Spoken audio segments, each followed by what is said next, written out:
let's say for this effect, the spectator can shuffle the deck, and when they're done, they can hand it over to me. So once I have the deck, I explain to the spectator that I'm going to riffle up the side like this, and I want them to call out stop. So let's say they call out stop here, and I can tell them, would you like to stop here or would you like to keep going? Let's say they want to keep going. So they can call out stop here, and I say, are you sure? And they say yes. So I would say, go ahead and look at this card. Now my head is turned, so I'm not gonna actually see it.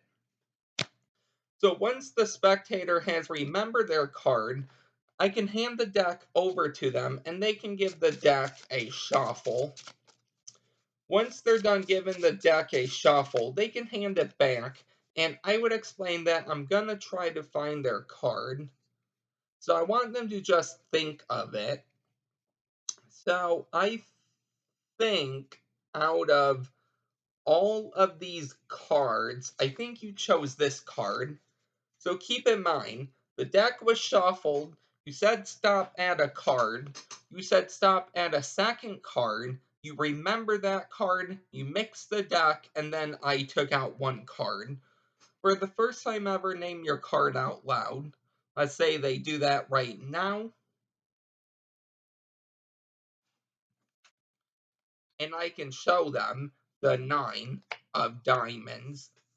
That is what you are going to be learning today. If you would like to learn how to do this, make sure to stay tuned for the tutorial, or make sure to stick around for the tutorial. That sounds better.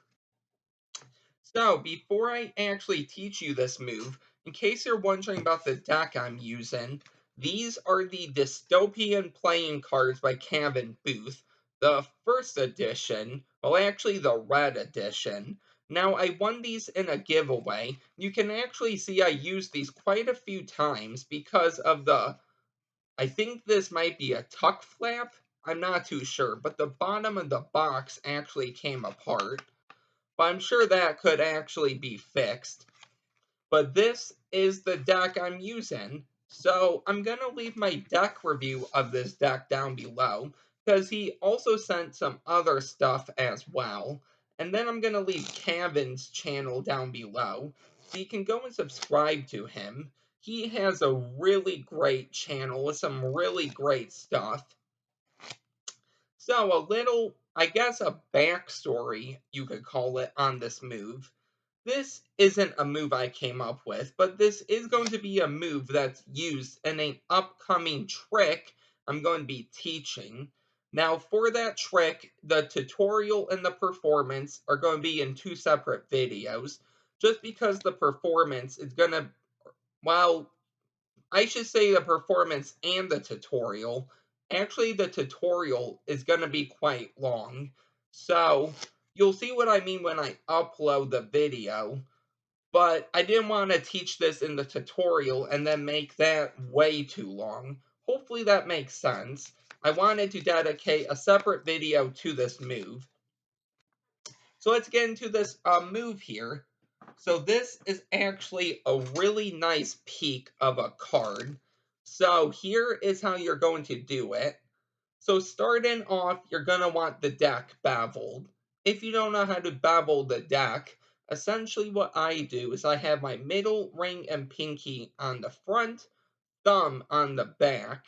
I'm going to use my other thumb here, and my forefingers are going to be on the right side in my hand. Thumb is on the outer left side. My thumb is going to contact, and it's just going to push, and you're going to notice that actually my four fingers here are going to straighten out, and this is going to bevel the deck. So this is actually really easy to do, okay? So just like this. And then this is perfect because you can curl your fingers over, move your hand up a little more if you want, make sure your four fingers are on the deck, and then your thumb is over the top. And this is going to be the hand grip you're going to be using. Okay, now this is how I do it. I'm sure you could work out other ways of doing it, but this is how I like to do it. Now, you don't want too tight of a grip because you want to riffle these cards, and you don't want too loose of a grip either because of that. So you want just the right pressure so you can riffle. And notice when I bevel it, I don't go all the way like this, because then it's going to be hard to riffle. And then I don't do too little of a bevel either, because that will be too tight. I want to do it just right, so you're going to want to play around with this. So once you have the bevel, you're all set. So you're going to take your other index finger and you explain that you're going to riffle up the cards and the spectator is going to call out stop. So what I do is I put my index finger on this top right corner, like where the pip is, and all I'm going to do is just pull back, and I'm just going to release the cards with my index finger. I don't really know how to explain it, but you're going to have to try it yourself. If you just move your fingers back, you're going to notice the cards are going to pop off your index finger, and you're going to want one card by one card. So we go like this, and they're going to call out stop. Now, it doesn't matter if they call out stop and then they go again. So, let's say they call out stop here. It doesn't matter. You can actually now curl your four fingers in, and you can pull back on this one index finger that's actually riffling up the deck, and you can show them the card. And once they see the card, all you're going to do is lower your hand down, and you're gonna want to actually continue riffling, okay? Just because you riffled, they called stop, and then you continue riffling. And that is actually going to give you a pinky break. So one more time from the start here. So you have a bevel, you're like this, you're going to riffle, they call out stop, you can curl your fingers in and you can show it, and then right when you lower your hand, you should be done riffling. So once you have the break at the card, let's say the two of spades here, here is the peak now. You're going to go ahead and you're going to turn your hand. And while you're turning your hand, you know, palm down, your pinky is going to slide right in there and your thumb is going to contact the second half of the deck, so the bottom half, and I like to give it a little push like this, and my pinky can actually move up the top half, and you're going to notice right here, you're going to see the pip of the card, the two of spades. So let's say we go, they call out stop at the two of spades again. You're gonna turn your hand down, turn your hand down, and while you do that, your index finger can go in there, and your thumb is gonna come on the bottom, and it's just gonna make some contact, and it's gonna push down, and your pinky can actually move up, and you're gonna see the two right here. So you're just gonna continue turning your hand palm down, and now you can hand the deck over, because now you remember the two of spades, and you can do whatever you would like. And that is really the move. So it's not a really hard move, actually. So I'm going to go through that a few more times here, just so you can understand. So you're going to have it like this. You're going to riffle up, they call stop. And I can open it and then lower my hand down and continue riffling. I have that break. So now I'm going to move my pinky in there.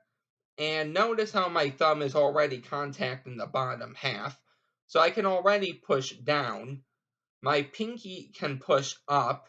So you can have a really nice peak. And then turn your hand all the way down. And that is the peak. So I'll go over that two more times here. Right here. And then, okay, so let's try that again. They call out stop here. I show it. I lower my hand. I finish the riffle. And now I'm going to turn my hand over. And once it's about sideways, you could probably use your pinky finger and just, move it up. Okay, try to extend it up. And you're going to notice when you turn your hand down, you're going to see the 5.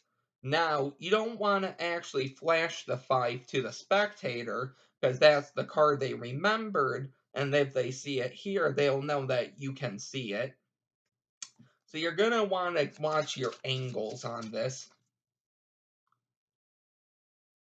So let's say the 6 of hearts, I have my break, and just like this, and then when I put the deck down, I can already see the 6 of hearts.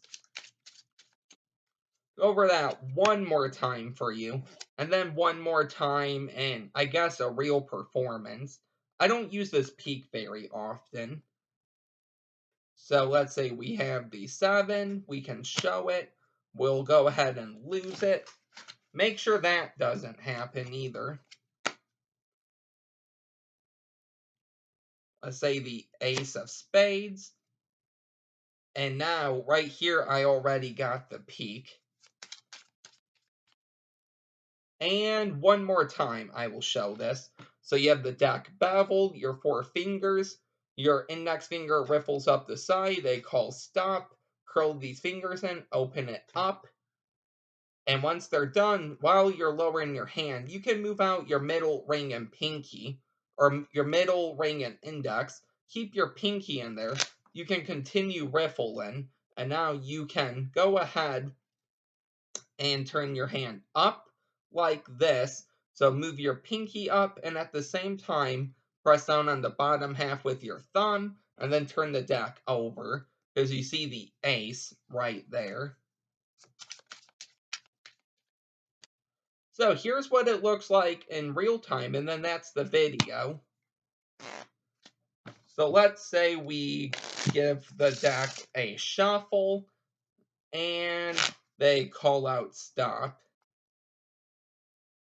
Let's say here they can go more, it doesn't matter. You just riffle up more. There is your card. Go ahead and remember that. And I want you to go ahead and shuffle the deck.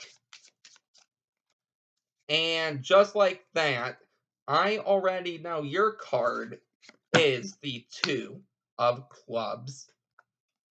So that is the move for today. I hope you really enjoyed this one. If you are new here, don't forget to like, comment, and subscribe. And I will see you next time with the performance video and then the tutorial in a separate video. Bye.